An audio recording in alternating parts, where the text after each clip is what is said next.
Սևքարեցի Սաքոն իր կարճատև գործունեությամբ այնուամենայնիվ բավական մեծ հետք է թողել հայաստագրական շարժման պատմության մեջ։ Նա այն բացառիկ օրինակներից է, երբ արևելահայ անձնավորությունը ավելի ապահով պայմաններից որոշում է ձեռք մեկնել արևմտահայ եղբայրներին եւ մասնակից դառնալ նրանց ազգային աստագրական պայքարին։ Այս օրինակ գործիչների սխրալից օրինակները բնականաբար ոգևորել են հաջորդ սերունդներին եւ նրանք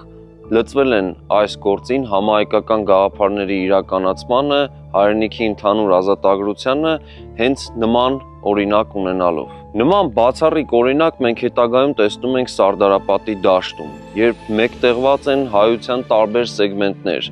արևելահայերը, սկսած արցախցիներից, ովքեր առաջին գրոհն են իրականացնում ճակատային գրոհը, մինչև արևելահայության տարբեր սեգմենտներ, ովքեր որ օրինակ զորակոչով համալրել էին բանակը սկզբից ռուսական կայսրության, այնուհետև մնացել էին իբրև հայկական բանակի կորիզ։ Նրանց կողքին արևմտահայության տարբեր սեգմենտներ, սասունցիներից սկսած մինչև մյուս բոլոր տարբեր հատվածների ներկայացուցիչներ, վանեցիներ, երզնկացիներ եւ այլն, եւ իհարկե նույնիսկ կիլիկահայեր, զեյթունցիների օրինակով։ Եվ այսպիսի օրինակի մենք նախերգանք տեսնում ենք այնպիսի մարդկանց կերպարով, արևելահայեր օրինակ արևմտահայության համար պայքարում, ինչպիսիք են նույն Սևքարեցի Սաքոն, Նիկոլ Դումանը եւ շատ ուրիշներ։